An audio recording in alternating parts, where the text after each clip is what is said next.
안녕하세요. 썰사람 구독자 여러분. 많은 분들이 바쁜 매일을 보내고 계실 텐데요. 저 또한 하루하루를 바쁘게 살아가고 있는 평범한 가장입니다. 60대를 바라보는 나이가 되다 보니 조금씩 과거를 돌아보게 되네요. 지금부터 저의 어린 시절부터 현재까지의 이야기를 들려드리려고 합니다.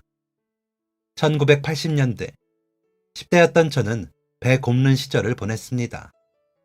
그런데 가난한 가정 환경보다 더 저를 힘들게 만들었던 건 저희 가족에 대한 사람들의 부정적인 시선이었습니다. 그 이유는 30살이 조금 넘었던 아버지가 감옥에 계셨기 때문이었죠. 다들 기억하실 거라 생각합니다. 1980년대는 굉장히 혼란스러운 시기였죠. 동요하는 사회적 분위기 안에서 불안감을 겪고 있는 사람들 중 아버지는 꽤나 진취적인 분이셨습니다. 아버지는 불의를 참지 못하셨고 돈 없고 가난한 사람들을 돕기 위해 투지를 불태우시다 잡혀 들어가셨습니다. 그곳에서 어떤 일이 있었는지는 말하지 않겠습니다. 한 가지 말씀드릴 수 있는 건 아버지는 감옥에서 출소한 후 심한 후유증으로 인해 장애를 갖게 되었고 그 결과 사회활동을 하지 못하게 되었다는 것입니다. 아버지는 출소 후 움직이기조차 힘든 상황에서도 가장으로서 가정을 책임지기 위해 최선을 다하려고 하셨습니다. 하지만 신체적 한계를 극복하는 건 쉽지 않았어요.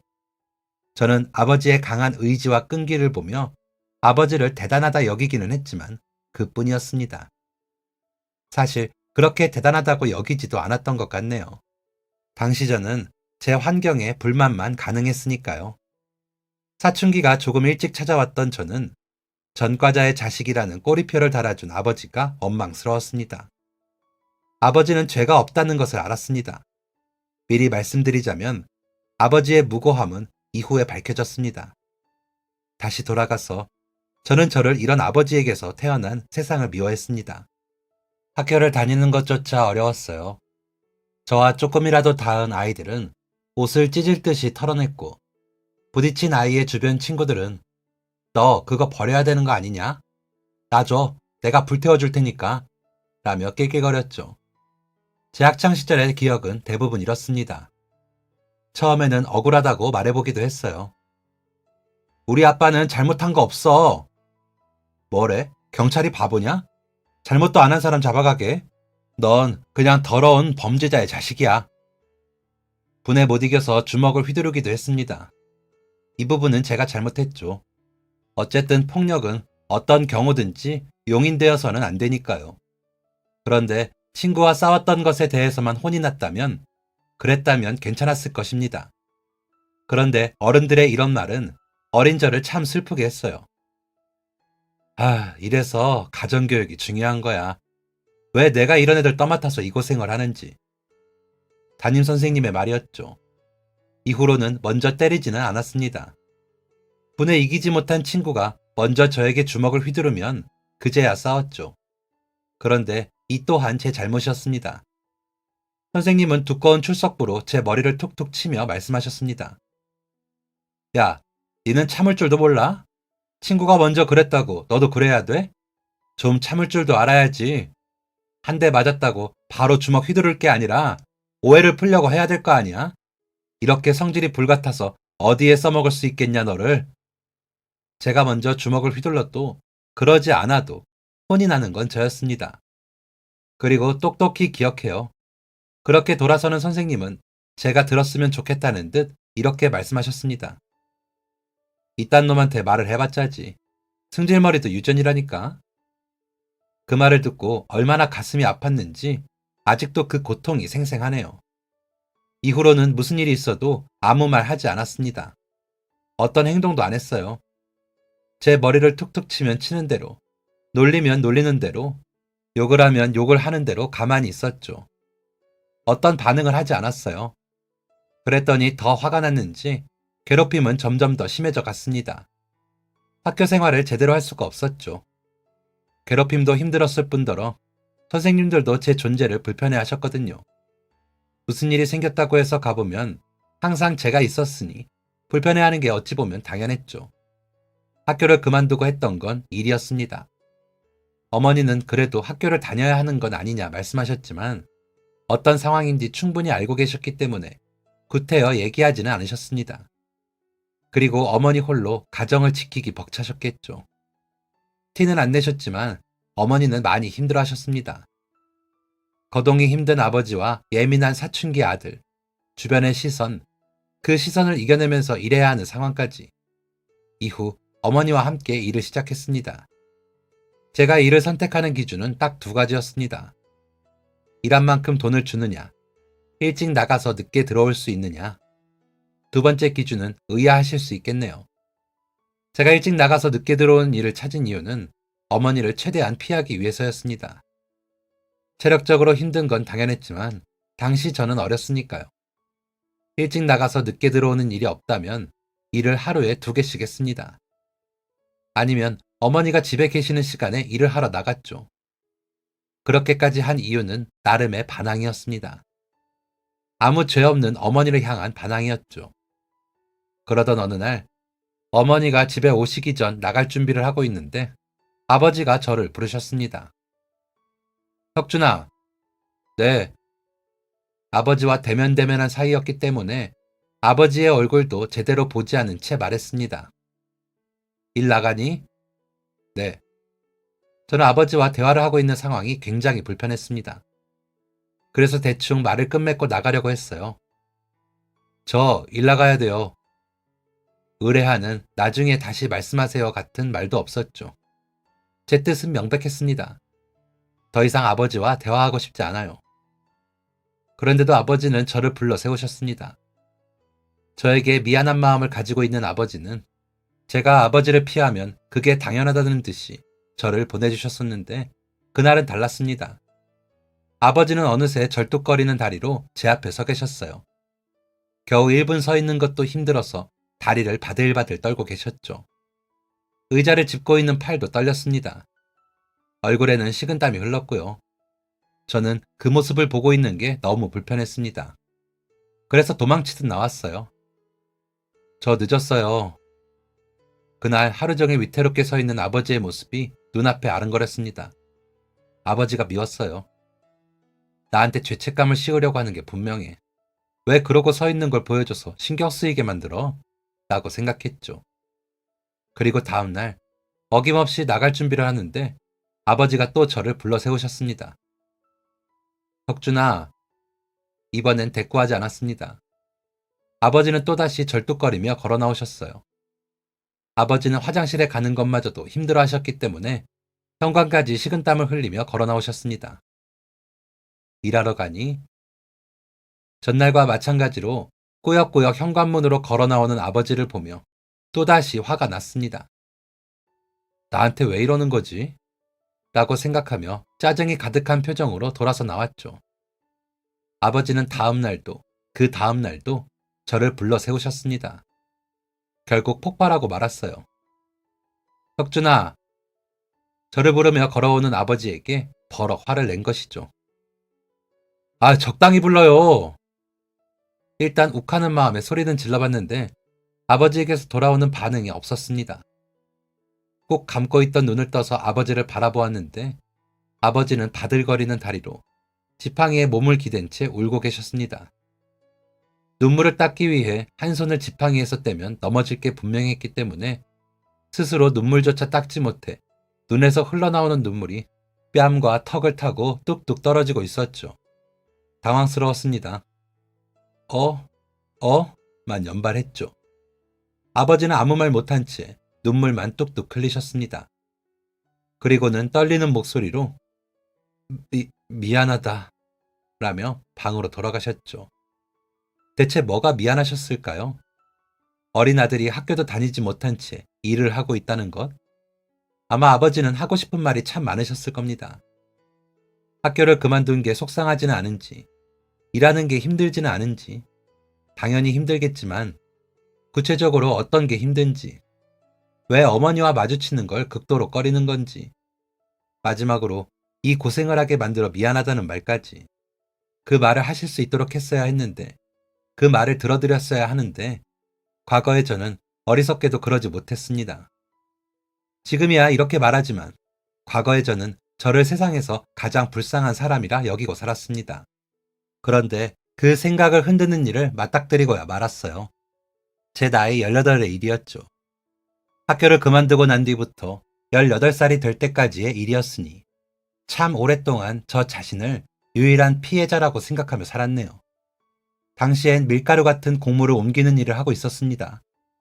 돈도 많이 주고 일이 끊길 걱정 없던 이 일은 가진 건 건강한 몸뿐인 저에게 아주 중요한 수입처였습니다. 퇴근 직전 급한 연락을 받은 사장님이 퇴근하려는 저를 붙잡고 말하셨습니다. 너 퇴근하는 길에 저거 한 포대만 시장에 갖다 줘라. 황 사장님이요? 거긴 이번 주에 다녀왔는데요. 무슨 일이라도 있었는지 포대 하나에 물이 들어갔나 봐. 지금 당장 써야 하는데 없다고 빨리 보내달라는구나. 사장님은 제가 머뭇거리는 이유가 퇴근 때문이라고 생각하셨는지 야야 걱정하지 마. 돈 더 줄 테니까 라고 말씀하셨습니다.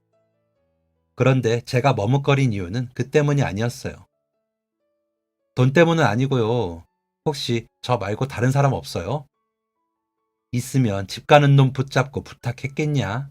나는 지금 물건 들어올 시간이라 못 나가. 그니까 이거 하나만 가져다 주고 퇴근해. 알겠지? 부탁한다. 응? 네. 한숨을 푹 내쉬고 대답했습니다.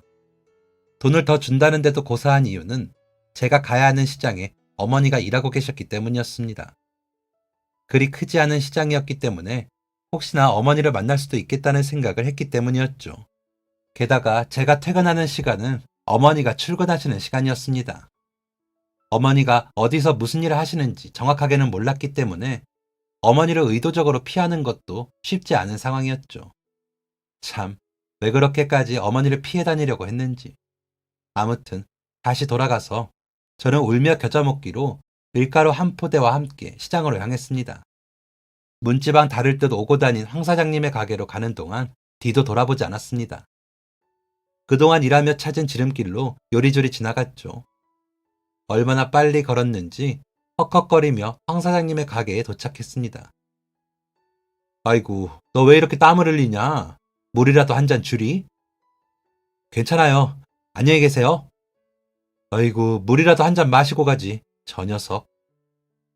그렇게 왔던 길을 되돌아가는데 시장 출구에서 와장창 하는 소리가 났습니다.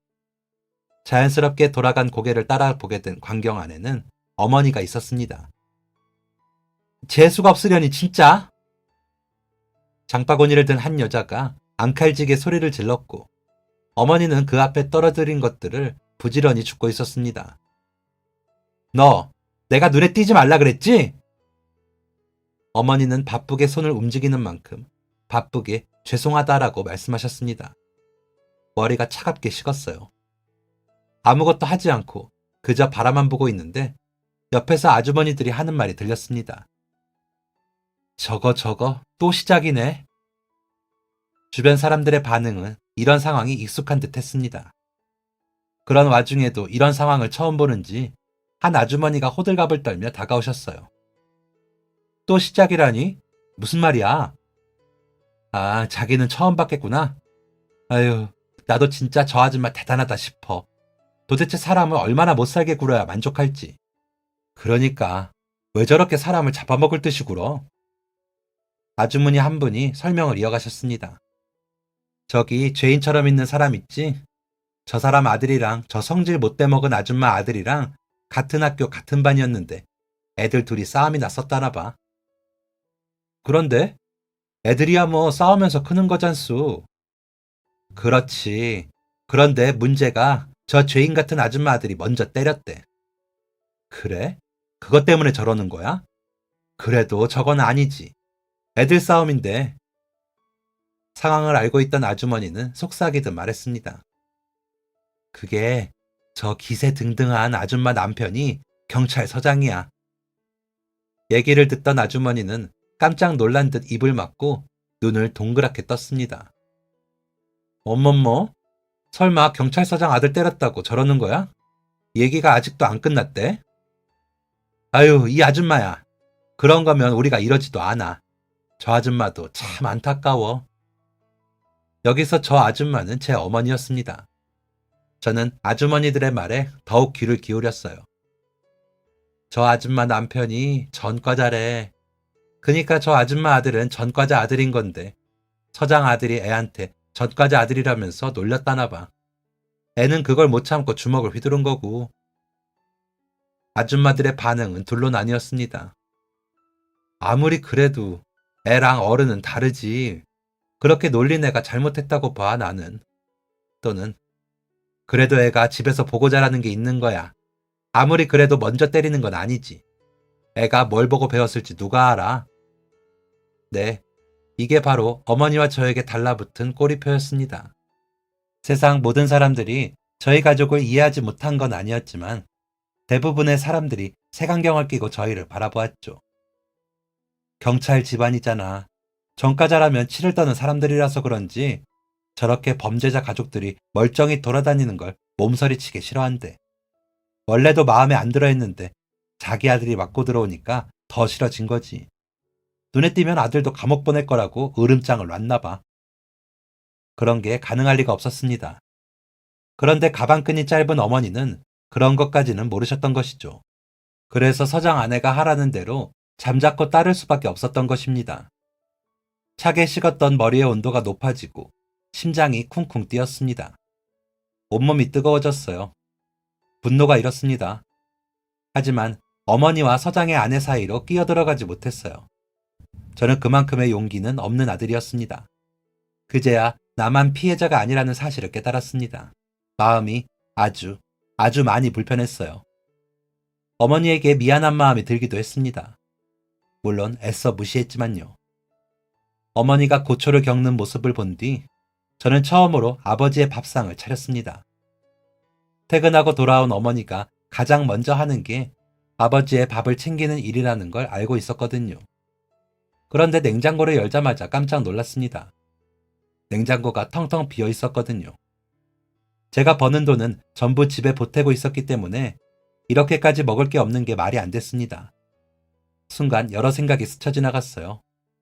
나도 모르는 사이에 아버지가 수술이라도 받았나? 집주인이 월세를 높였나? 제가 당황했다는 걸 느꼈는지 아버지가 멀리서 말씀하셨습니다. 반찬을 해다 주시는 분이 있는데 그분이 지난주에 못 오셨어. 그래서 그런 거다. 반찬을 해다 주는 사람이 있다뇨? 네 엄마가 일하고 돌아오면 잘 시간도 부족하잖냐. 그래서 저기 식당 아줌마한테 돈을 좀 내고 반찬을 받아오고 있어. 순간 욱하는 마음이 들어 날카롭게 반응했습니다. 그거 얼만데요? 아버지는 열심히 해명하셨습니다. 얼마 안 돼. 정말 간단한 것만 부탁하고 있고. 제가 돈 벌어 오잖아요. 솔직히 그렇게 열심히 벌어다 주면 조금이라도 집안 형편이 나아져야 하는 거 아니에요? 도대체 뭐예요, 이 집은? 밑 빠진 독에 물 붓기도 아니고. 냉장고를 쾅 닫고 문을 열었는데 키가 제 가슴 높이밖에 안 되는 아주머니가 제 앞에 서 있었습니다. 양손에는 무언가를 바리바리 싸들고요. 어머니 계시니? 아주머니 손에 들린 묵직한 무언가를 보았습니다. 아버지가 말씀하신 정말 간단한 것이 아니더라고요. 저는 아주머니의 물음에 대답하지 않고 날카로운 말을 뱉었습니다. 간단한 거라고? 일을 하러 가는 길에 씩씩대며 화를 냈습니다. 반찬을 산다고? 저게 말이 돼? 요즘 세상에 누가 반찬을 사 먹어? 돈이 얼마나 많으면 남의 손을 빌려서 반찬을 해다 먹냐고. 내가 누구 때문에 이렇게 힘들게 일하는데. 그 후로도 반찬을 가져다 주시는 아주머니를 몇 번씩 마주쳤습니다. 아주머니의 손에 들린 반찬통의 개수와 크기는 매번 달랐지만 딱 봐도 적은 양은 아니라는 걸 알 수 있었어요. 아버지와 어머니는 해명을 하려고 노력하셨습니다. 제가 생각하는 그런 게 아니라고요. 반찬하기 귀찮아서 반찬 사 먹는데 돈을 쓰는 게 아니라고요. 우리는 최대한 아끼고 아끼면서 살고 있다고요. 그런데 제 귀에 그 말이 들릴 리 없죠. 저는 부모님의 말을 무시했습니다. 시장 한복판에 주저앉아 물건을 줍던 어머니의 애처로운 모습은 잊힌 지 오래였습니다. 제 세상 속 가장 불쌍한 사람은 또다시 제가 유일해졌어요. 저는 부모 속을 썩이는 아들이었지만 일만큼은 정말 열심히 했습니다. 어떻게 해서든지 저 지긋지긋하게 가난한 집안을 일으키고 싶었죠. 그리고 아무리 이래도 나아지지 않는 집안 형편을 보며 오기가 생기기도 했습니다. 그런데 아버지의 건강이 점점 안 좋아지고 어머니의 건강도 함께 안 좋아지고 설상가상으로 아버지가 교도소에 있을 때 아버지의 형제들이 아버지 명의로 진 빚이 있다는 사실까지 알게 되자 저는 더 이상 버틸 수가 없었습니다. 제가 도망친 곳은 군대였어요. 20살이 되자마자 어머니에게 그동안 모아뒀던 돈을 모두 드리고 군대로 도망치듯 들어왔죠. 아무도 만나고 싶지 않았습니다. 그렇게 열심히 살았는데 남은 게 빚더미라고? 난 이제 할 만큼 했어. 라고 생각했어요. 어머니가 찾아오셔도 만나지 않았습니다. 아프다고, 어딘가로 가서 지금 만날 수 있는 상황이 아니라고 온갖 핑계를 대면서 어머니를 피했죠. 휴가도 나가지 않았습니다. 어차피 만날 친구도 없었을 뿐더러 집에 갈 이유도 없었으니까요. 얼마나 어머니를 피했는지 제 상황을 아는 장교마저도 저에게 너무 그러지 마라 라고 할 정도였습니다. 어떤 상황인지 아시면서도 그러시는 겁니까? 라고 말하니 그래도 낳아주신 어머니잖냐. 어떤 상황인지는 알지만 그래도 너무 매몰차게 굴지 마라. 후회한다. 속으로 장교의 말을 비웃었습니다. 그런데 그 말이 정말 현실이 될 줄은 상상조차 하지 못했습니다. 갑작스러운 호출이 있었습니다. 머리부터 발끝까지 정돈한 후 달려가니 믿을 수 없는 소식이 전해졌습니다. 나갈 준비해라. 어머니 돌아가셨다. 차를 타고 어머니가 계신 곳으로 가는 동안 지금이 꿈인지 현실인지 구분하는 것조차 어려웠습니다. 모든 게 비현실적으로 느껴졌어요. 어머니가 돌아가셨다는 게 대체 무슨 의미인지 그 뜻도 파악하기가 어려웠습니다. 그냥 모든 것이 혼란스러웠어요. 그런데 그 혼란스러움은 어머니가 계신 병원에 도착하자마자 슬픔으로 바뀌었습니다. 싸늘하게 굳어있는 어머니를 보고 제가 할 수 있는 건 주저앉아 우는 것뿐이었습니다. 그동안 가슴에 응어리져 있던 것이 제 가슴을 짓눌렀고 그 응어리가 드러나자 그동안 외면해왔던 어머니의 애정이 고개를 내밀었습니다. 일하러 나가는 저를 배웅해주고 싶지만 차마 불러세우지 못해 목구멍에서 막힌 어머니의 인사. 조금이라도 밥을 남겼다면 다음 날에는 아들이 좋아하는 반찬을 조금이라도 더 내어놓는 어머니의 마음. 아들이 저지른 잘못이 꼭 자신의 잘못이라는 듯 차갑고 축축한 시장바닥에 주저앉는 것도 부끄러워하지 않고 끊임없이 죄송하다 말하던 어머니의 모습. 무엇보다 절 슬프게 만들었던 건 제가 있던 부대에 왔다가 쓸쓸히 돌아가는 어머니의 뒷모습이었습니다. 그렇게 거절당하고 돌아가더라도 어머니는 매번 양손 가득히 먹을 것을 챙겨 오셨습니다. 철제 침대 아래에 주저앉아 괴로워하고 있을 때 장교의 말이 생생하게 들렸습니다. 너무 매몰차게 굴지 마라. 후회한다. 낳아주신 어머니잖냐.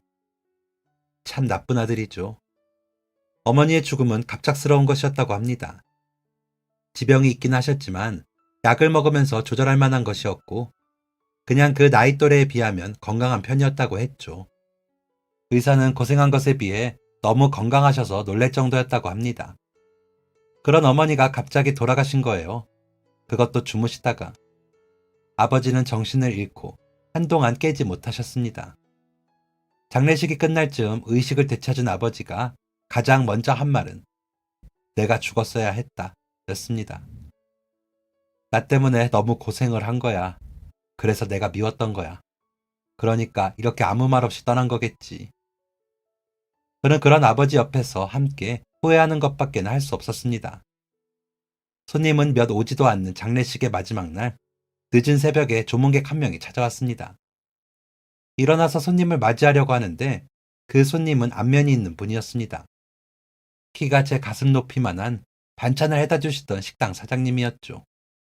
제가 무시하던 그 사장님이었습니다. 사장님은 어머니에게 마지막 인사를 한 뒤 식사를 하고자 앉으셨습니다. 저는 쭈뼛대며 사장님 앞에 앉았습니다. 와주셔서 감사합니다. 식사는 괜찮으세요? 감사하긴. 알고 지낸 세월이 얼만데 와야지. 그나저나 군대에 갔다고 들었는데 많이 놀랐겠어. 사장님의 말에 또다시 울컥했습니다. 제가 슬퍼할 자격이 있는지나 모르겠습니다. 사장님은 숟가락을 내려놓고 제게 어머니와 있었던 일을 말씀해 주셨습니다. 왜 없어? 아들인데. 혁준 청년한테 미안한 게 참 많은 엄마였어요. 학교를 그만두고 일을 시작하게 된 것도 다 자기 때문이라고 생각했죠.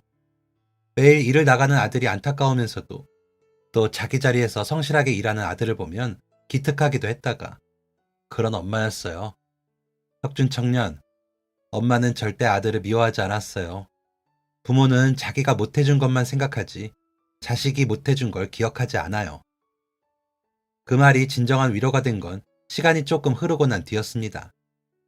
사장님은 제가 격해진 감정을 추스르자 가방에서 서류 봉투 2개를 꺼내셨습니다. 이건 열어봐요. 봉투를 열어보자마자 소스라치게 놀라며 서류 봉투를 내려놨습니다. 이게 무슨... 서류 봉투 안에는 돈다발이 들어있었어요. 당황해서 아무 말도 하지 못하고 있자 사장님은 어머니와 있었던 길고 긴 이야기를 말씀해 주셨습니다. 내가 반찬을 해다 준 거는 알고 있죠? 네. 무슨 돈을 주고 반찬을 사다 먹냐 생각했을 텐데 엄밀히 따지면 반찬을 판 건 아니었어요. 이 이야기는 제가 국민학교를 다닐 때로 거슬러 올라가야 합니다. 혁준 엄마, 이것 좀 가져가라니까. 아니에요, 사장님. 가게에서 파시는 걸 텐데 어떻게 가져가요? 정말 괜찮아요. 반찬 남으니까 가져가라고 하는 거야. 그러니까 미안해하지 말고 얼른 가져가. 혁준 엄마가 이거 안 가져가면 다 버려야 된다니까. 저도 딱 보면 알아요. 이거 파는 거라는 거. 어머니는 자리를 도망치듯 피하셨고 사장님은 어머니에게 주려고 하신 반찬을 바리바리 싸서 집으로 찾아오셨다고 합니다. 사장님, 저 정말 괜찮아요. 사장님은 기어이 어머니의 손에 반찬을 들려주셨어요. 일하다 보면 잘 챙겨 먹지도 못할 텐데 남편이 밥을 할 수는 없을 거 아니야. 아들은 또 어떻고. 아무리 바빠도 밥은 잘 챙겨 먹어야지. 가져가. 이런 상황이 여러 번 반복되면서 사장님의 생각을 막을 수는 없다고 생각한 어머니는 결국 사장님에게 그럼 제가 돈을 드릴게요. 라는 제안을 했다고 합니다. 반찬을 사서 먹는다는 개념 자체가 없던 사장님은 깜짝 놀라며 말씀하셨죠. 그게 무슨 말이야. 서로 돕고 사는데 돈을 왜 받아? 저는 드릴 수 있는 게 없잖아요. 제가 재료비라도 드리게 해주세요. 사장님은 어머니를 설득하려고 무던히 노력했지만 어머니의 고집을 이길 수는 없었다고 합니다.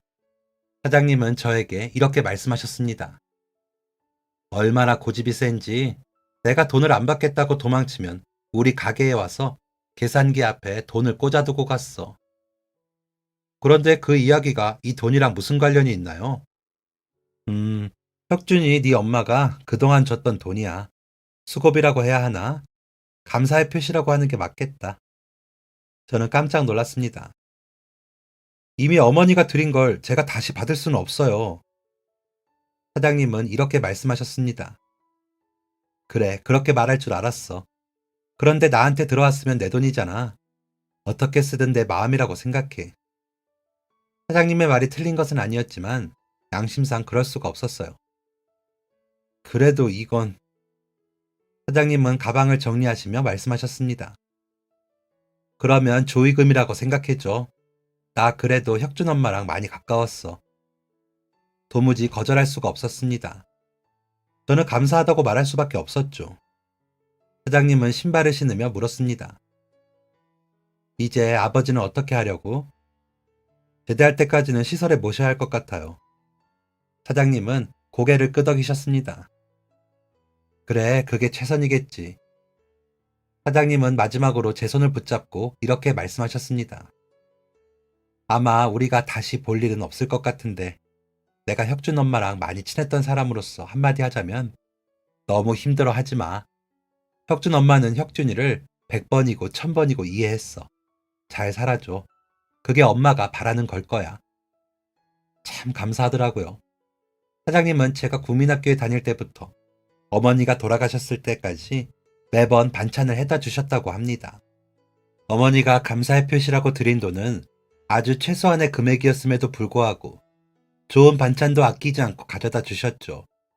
무엇보다 사장님은 그 돈을 모두 모으고 계셨습니다. 돕고 사는 세상에 계산적으로 살면 안 된다면서요. 저는 사장님이 주신 돈으로 아버지를 시설에 모셨습니다.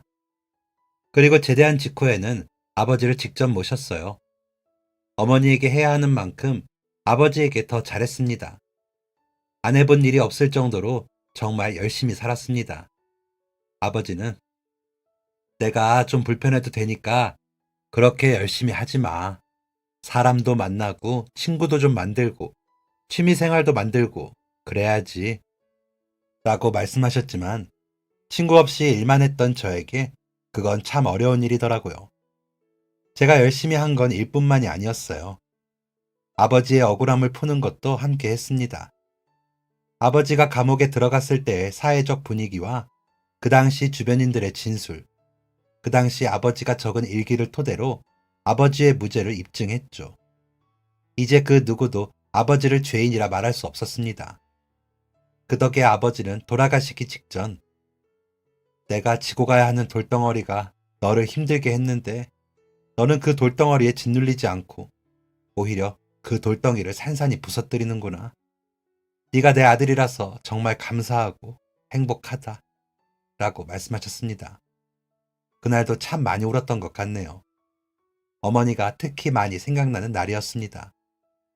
아버지를 잘 보내드리고 난 뒤에 제 사업은 빠른 속도로 커졌습니다. 특히 부동산 쪽에서 이름을 꽤 날리게 되었는데 합법적으로 큰 돈을 벌 수 있는 방법 때문에 사람들이 많이 몰려들었고 밀가루 가게에서 밀가루 나르던 그 녀석이 법인 대표가 되었습니다. 제가 이렇게 될 수 있었던 데는 아내의 도움이 컸다고 생각해요. 아버지가 돌아가셨을 때 모든 걸 포기하고 싶었을 때 저를 붙잡아 준 게 바로 아내였기 때문입니다. 또 돌아가신 아버지를 지극히 돌봤던 사람이기도 하고요. 세상이 나만 미워한다고 이 세상에서 가장 불행한 사람은 다른 이도 아닌 바로 나라고 생각하며 원망과 불평, 분노로 가득했던 그 아이는 없었습니다. 저는 제가 일군 가정 안에서 행복했습니다. 여러 가지 어려움이 없었던 건 아니었지만 과거에 가난했던 시절보다는 훨씬 나았습니다. 한가로운 저녁 시간, 아내와 아이들과 앉아서 TV를 보고 있는데 한 감동적인 사연이 나왔습니다. 한 식당 사장이 형편이 어려운 아이들 집으로 음식과 생필품을 지속적으로 보내주고 있었다는 사연이었죠. 저희 가족은 그 사연에 큰 감명을 받았습니다. 아빠, 저런 식당은 정말 잘 돼야 돼. 나도 사장님처럼 남을 도와줄 줄 아는 사람이 될래. 저는 그런 딸이 기특해서 아이의 머리를 쓰다듬어 주었습니다. 그런데 옆을 보니 아내가 눈물을 훔치고 있더군요. 당신도 많이 감동받았나 봐. 아내는 고개를 끄덕이며 말했습니다. 응, 당신 어릴 때가 생각나서. 순간 호흡이 멈췄습니다. 나 어릴 때? 내가 이런 얘기를 했었나? 아내는 연신 눈물을 훔치며 대답했습니다. 응, 어릴 때 밥을 챙겨주시던 어른이 있었다고 말했었어. 저는 그제야 제가 아주 중요한 것을 잊고 있었다는 사실을 깨달았습니다. 거의 20년이 다 되어서야 기억하게 된 사실이었죠. 저는 곧바로 과거의 식당 사장님을 수소문했습니다. 글쎄요, 여기 다 밀어버리고 도로가 생긴 지가 언젠데 그때 여기 계셨던 분들은 전부 이사 갔을걸요. 하지만 사장님을 찾는 건 쉽지 않았어요. 아무래도 연세가 있으시다 보니 돌아가셨을지도 모를 일이었죠. 그렇게 몇 개월 동안 수소문했는데도 사장님을 찾을 수 없자 저는 뉴스에 나왔던 사장님을 찾아갔습니다. 같은 분은 아니더라도 같은 일을 하고 계시는 분에게 어떻게라도 보답을 하고 싶었기 때문이에요. 저는 착한 사장님의 소식을 알린 복지재단에 연락을 취해 사장님을 만나러 가게 되었습니다. 저는 사장님의 얼굴을 보자마자 알 수 있었어요. 바로 이 사장님이 과거의 그 사장님이라는 사실이었죠. 하지만 사장님은 저를 못 알아보시는 눈치였고 저는 반가운 마음을 꾹 참고 사장님과 인사를 나눴습니다. 대화를 하며 알게 된 사실은 사장님이 오랫동안 지켜낸 식당 일을 접으려고 하신다는 거였어요. 장사가 잘 안 되는 것 같지는 않은데 왜 장사를 접으려고 하시는 건가요? 사장님은 한숨을 푹 내쉬며 대답하셨습니다. 그래서 그런지 임대금을 높인다네요. 솔직히 내가 나이도 있고 진작에 일을 안 했어야 하는 나이예요. 그런데 봤다시피 알잖아요. 내가 당장 일을 안 하면 배 고를 아이들이 너무도 많아. 사장님은 이른을 바라보는 나이임에도 불구하고 배고픈 사람들이 없도록 반찬 봉사를 하기 위해 식당을 유지하셨던 거였어요. 그런데 상황이 이렇다 보니 나도 이젠 지치네. 평생 살던 동네에서 나와서 여기서 털을 잡는 것도 정말 쉽지 않았는데 다시 시작해야 한다니까 많이 지쳐요. 오랜 세월을 지나며 거칠어진 손을 매만지는 사장님의 얼굴에는 깊은 근심이 서려 있었습니다. 차라리 누가 내가 하던 일을 해주면 좋겠는데 손해볼 생각하면서 남 도우려는 사람이 얼마나 있겠어요. 그래도 요즘엔 나라에서도 도와주고 복지재단 같은 데서도 도와주니까 그나마 다행이에요. 저는 집으로 돌아가 사장님을 도와드릴 수 있는 현실적인 방법을 고민했습니다. 오래 고민할 시간은 없었어요. 얼마 뒤면 재계약을 하게 될 거고 높은 임대료를 감당하지 못할 사장님은 가게를 포기할 게 분명했기 때문입니다. 어쩌지 고민만 하고 있던 때에 사장님의 말 한마디가 떠올랐습니다. 가게를 지킬 수만 있으면 그래도 끝까지 해볼 텐데. 제가 해야 하는 일은 명확했습니다. 가게를 지키는 것이었죠. 저는 수십 년 동안 배고픈 사람이 없도록 주변을 위해 봉사해온 사장님의 정신을 지키고 싶었습니다. 가장 힘들었던 시기에 어머니를 용서할 수 있게 하고 오래된 오해를 풀게 해준 은인이기도 하니까요. 저는 사장님의 건물을 매수했습니다. 시세보다 가격이 높게 책정되어 있었지만 그것까지 고려할 여유는 없었어요. 제가 생각해도 무모하네요. 나사가 하나 빠졌다고 해도 무방한 결정이었습니다. 건물 주인은 저를 호구 보듯 바라보며 계약을 속전속결로 진행했고 저는 사장님의 가게가 있는 작은 건물의 주인이 되었습니다. 이 사실은 비밀로 했어요. 재계약은 아내를 보내 진행했습니다. 사장님은 건물 주인이 바뀌었다는 것에도 놀랐지만 계약금을 높이지 않겠다는 사실에 더 놀라셨다고 합니다.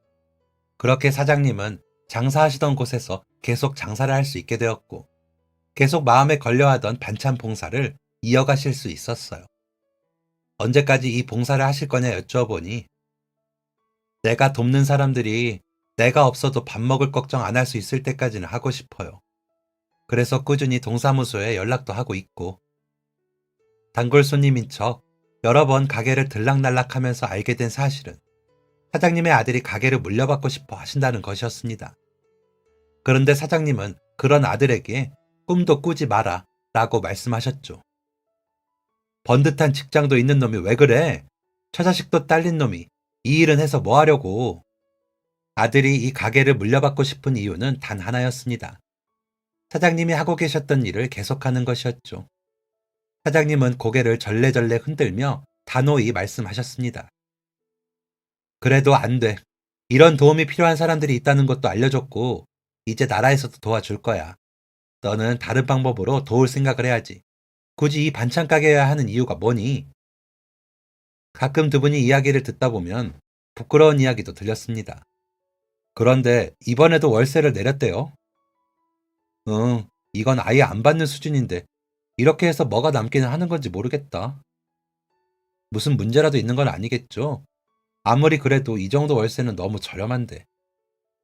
건물에 하자가 있는 건 아닌지 의심될 정도로 월세가 저렴하기는 했습니다.